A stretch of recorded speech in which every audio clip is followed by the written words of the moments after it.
নমস্কাৰ এই মুহূৰ্তত আহি পৰিছে ৰাতিপুৱাৰ কেইবাটাও গুৰুত্বপূৰ্ণ খবৰ। আজি হৈছে 29 নৱেম্বৰ।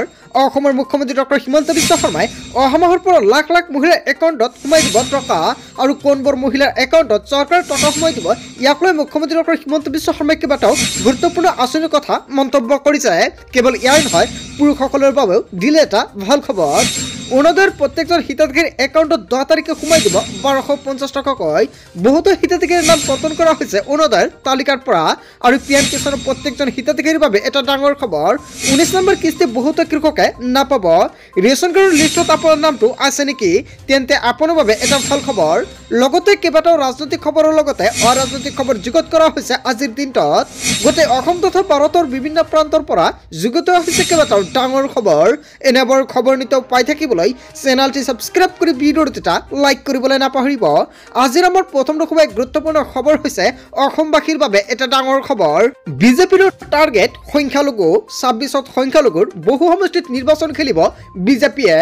26ত সংখ্যালঘু সমষ্টিক লৈ এইবাৰ সিৰিয়াছ হৈ পৰিছে বিজেপি। চামগুৰিৰ জয়ৰ পিছত নতুন লক্ষ্যৰে সাজু হৈছে বিজেপিয়ে। সংখ্যালঘু ভোটাৰক আকৰ্ষণৰ বাবে বিজেপিৰ নতুন ৰণনীতি। এটাৰ পিছত এটালৈকে সংখ্যালঘু সমষ্টিত বিজেপিৰ নজৰ। সংখ্যালঘুৰ দখলত থকা সমষ্টিত জোৰদাৰ প্ৰচাৰ চলাব বিজেপিয়ে। কোন কোন সংখ্যালঘু সমষ্টিত বিজেপিয়ে খেলিব ঘোষণা কৰিলে মুখ্যমন্ত্ৰীগৰাকী।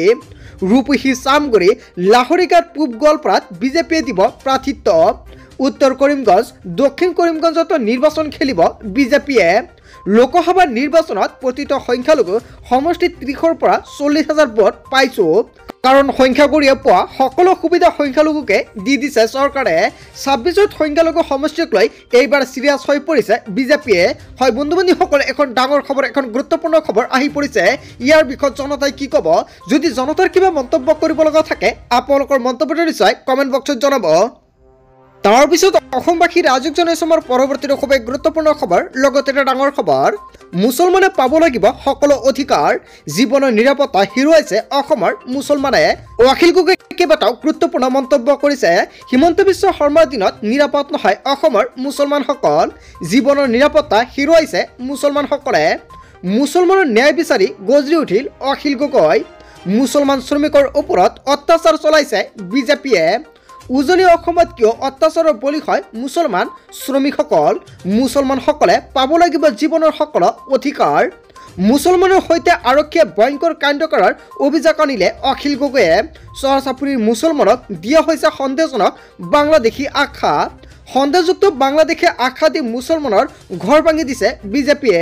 আৰু সংখ্যালঘু এলেকাত হাজাৰ হাজাৰ মুছলমানৰ আগত অখিল গগৈৰ গৰ্জন। হিমন্ত বিশ্ব শৰ্মাৰ দিনত নিৰাপদ নহয় অসমৰ মুছলমানসকল। হয় বন্ধু বান্ধৱীসকল, আচলতে অখিল গগৈয়ে যিকেইটা অভিযোগ উত্থাপিত কৰিছে হিমন্ত বিশ্ব শৰ্মা চৰকাৰক লৈ, ইয়াৰ বিষয়ত জনতাই কি ক'ব? যদি আপোনাৰ কিবা মন্তব্য কৰিব লগা থাকে নিশ্চয় কমেণ্ট বক্সত জনাব। তাৰপিছত অসমবাসী ৰাজক জনাইছে আমাৰ পৰৱৰ্তী খুবেই গুৰুত্বপূৰ্ণ খবৰ, লগতে এটা ডাঙৰ খবৰ। চৰকাৰী ঘৰৰ পৰা ৰেচন কাৰ্ডক লৈ ৰাজ্য চৰকাৰে 7 টকা বৃহৎ ঘোষণা কৰিছে। চৰকাৰী ঘৰ ৰেচন কাৰ্ড সন্দৰ্ভত ৰাজ্য চৰকাৰৰ বৃহৎ ঘোষণা। লাখ লাখ লোকে লাভ কৰিব চৰকাৰী ঘৰৰ সুবিধা। 7 লাখ লোকে লাভ কৰিব চৰকাৰী ঘৰ। সকলো দৰিদ্ৰ লোকক সামৰি ল'ব এই আঁচনিয়ে। 20 লাখ লোকে লাভ কৰিছে চৰকাৰী ঘৰৰ সুবিধা। কেন্দ্ৰীয় চৰকাৰে আবণ্টন দিছে 3 কোটি চৰকাৰী ঘৰ আৰু শীঘ্ৰেই ৰাজ্যৰ লাখ লাখ লোকে লাভ কৰিব চৰকাৰী ঘৰৰ সুবিধা। পৰীক্ষা কৰি থকা হৈছে ৰেচন কাৰ্ডৰ নথি পত্ৰ। যদি আপুনি ৰেচন কাৰ্ডটো নতুনকৈ আবেদন কৰিছে তেন্তে আপোনাৰ বাবে এটা ডাঙৰ খবৰ। ইতিমধ্যে সম্পন্ন হৈছে ডাটা আপডেটৰ কাম কাজ।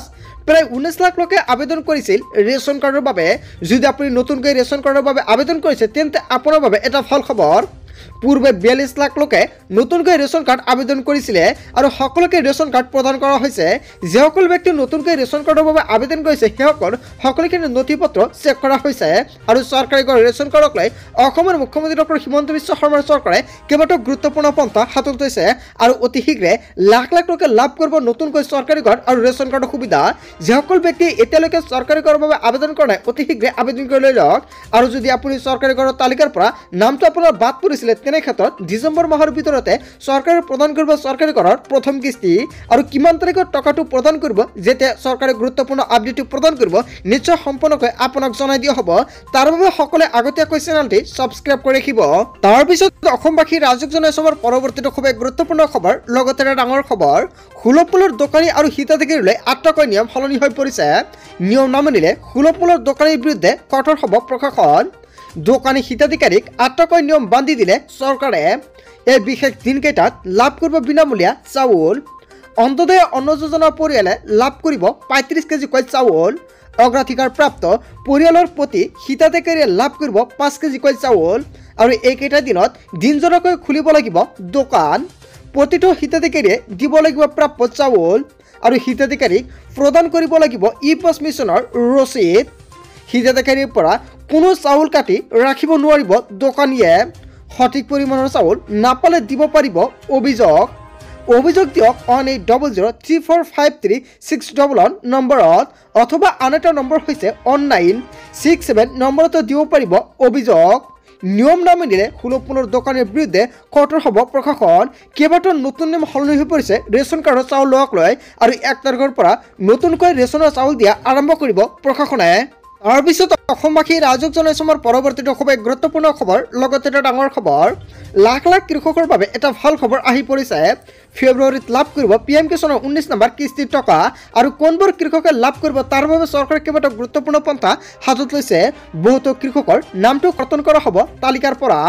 PM কিষাণ সন্মান দিক লৈ আহি গ'ল এখন ডাঙৰ খবৰ। PM কিষাণৰ 19 নং কিস্তিক লৈ এখন গুৰুত্বপূৰ্ণ খবৰ আহি পৰিছে। কেতিয়া আপোনাৰ একাউণ্টত সোমাব 19 নম্বৰ কিস্তিৰ টকা। 5 অক্টোবৰত দেশৰ লাখ লাখ কৃষকৰ একাউণ্টত জমা হৈছে 18 নম্বৰ কিস্তিৰ টকা। যিসকল কৃষকে 18 নম্বৰ কিস্তিৰ টকা পোৱা নাই সেইসকল কৃষকে 19 নম্বৰ কিস্তিৰ লগতে 4000 টকা লাভ কৰিব সেইসকল কৃষকৰ বেংক একাউণ্টত।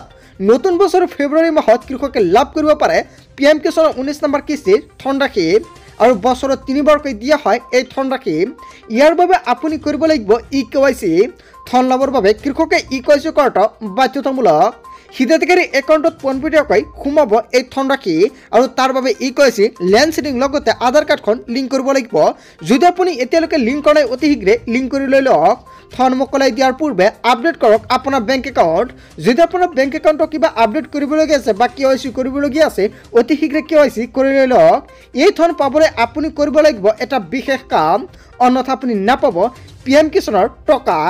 আগন্তুক কিস্তিৰ ধন পাবলৈ EKYC কৰাটো বাধ্যতামূলক। PM কিষাণ এপৰ জৰিয়তে কৰিব পাৰিব EKYC। অনলাইনতো আপুনি EKYC কৰিব পাৰিব বা CSC চেণ্টাৰত গৈও আপুনি EKYC কৰিব পাৰিব। PM কিষাণৰ প্ৰত্যেকজন হিতাধিকাৰীৰ বাবে এখন ডাঙৰ খবৰ। 19 নম্বৰ কিস্তি পোৱাৰ আগতে কৰক এইকেইটা কাম। তাৰপিছত অসমবাসী ৰাজকজনে চমৰ পৰৱৰ্তীটো খুব গুৰুত্বপূৰ্ণ খবৰ লগতে এখন ডাঙৰ খবৰ ৰাজ্যৰ পঞ্চায়ত নিৰ্বাচন সন্দৰ্ভত ডাঙৰ মন্তব্য। মুখ্যমন্ত্ৰী ডক্টৰ হিমন্ত বিশ্ব শৰ্মাই কেইবাটাও গুৰুত্বপূৰ্ণ মন্তব্য কৰিছে আজিৰ দিনটোত। পঞ্চায়ত নিৰ্বাচনক লৈ মুখ্যমন্ত্ৰী হিমন্ত বিশ্ব শৰ্মাৰ বৃহৎ ঘোষণা। ফেব্ৰুৱাৰী 12 তাৰিখৰ ভিতৰত অনুষ্ঠিত হ'ব পঞ্চায়ত নিৰ্বাচন। জানুৱাৰী মাহত জাৰি কৰা হ'ব পঞ্চায়ত নিৰ্বাচনৰ অধিসূচনা। 30 ডিচেম্বৰৰ পূৰ্বে প্ৰকাশ হ'ব পঞ্চায়ত নিৰ্বাচনৰ ভোটাৰ তালিকা। ৰাজ্যত 2টা পৰ্যায়ত অনুষ্ঠিত হ'ব পঞ্চায়ত নিৰ্বাচন। ফেব্ৰুৱাৰীত অনুষ্ঠিত হ'ব অসম বিধানসভাৰ বাজেট অধিৱেশন। কোকৰাঝাৰত এটা দিনৰ বাবে অধিৱেশন অনুষ্ঠিত কৰাৰ চিন্তা চৰ্চা কৰিছে বিজেপিয়ে। সংবাদমেলযোগে ঘোষণা কৰিছে অসমৰ মুখ্যমন্ত্ৰী ডক্টৰ হিমন্ত বিশ্ব শৰ্মাই। তাৰপিছত অসমবাসী ৰাজকজনে চমৰ পৰৱৰ্তীটো খুব গুৰুত্বপূৰ্ণ খবৰ লগতে ডাঙৰ খবৰ নামিব প্ৰচণ্ড শীত। ঘূৰ্ণীবতাহ ফেংগালৰ বাবে সতৰ্কতা জাৰি কৰা হৈছে। এইবাৰ আহিছে ঘূৰ্ণীবতাহ ফেংগাল। কালগুনি ফেংগালে সংসাৰ চলাইছে তামিলনাডুত আৰু এই ঘূৰ্ণীবতাহৰ ফলত হাহাকাৰ অৱস্থা হৈছে তামিলনাডুত। ঘূৰ্ণীবতাহৰ ফলত ধান খেতিত বিস্তৃত ক্ষতিসাধন দেখা গৈছে। কেৱল এয়াই নহয়, উবালি পৰিছে প্ৰকাণ্ড বজ্ৰপাত। প্ৰায় 1500 একৰ ধান খেতি নষ্ট হৈছে এই ঘূৰ্ণীবতাহৰ ফলত। কালগুনিক লৈ জাৰি কৰা হৈছে সতৰ্কতা। তামিলনাডুৰ বিভিন্ন প্ৰান্তত ভাঙিছে গড় দুৱাৰ। আগন্তুক কেইদিনমানলৈ জাৰি কৰা হৈছে সতৰ্কবাণী। ৰাজ্যখনৰ বিভিন্ন ঠাইত বৰষুণ বানপানীৰ আশংকাত জাৰি কৰা হৈছে সতৰ্কতা। হয় বন্ধু বান্ধৱীসকল, গোটেই অসম তথা ভাৰতৰ বিভিন্ন প্ৰান্তৰ পৰা যুগুত হৈছে কেইবাটাও ডাঙৰ খবৰ। এনেবোৰ খবৰ এতিয়াও পাই থাকিবলৈ চেনেলটি ছাবস্ক্ৰাইব কৰি ভিডিঅ'টো এটা লাইক কৰিবলৈ নাপাহৰিব। চ' থেংক ইউ ফৰ ৱাচিং ফুল ভিডিঅ'।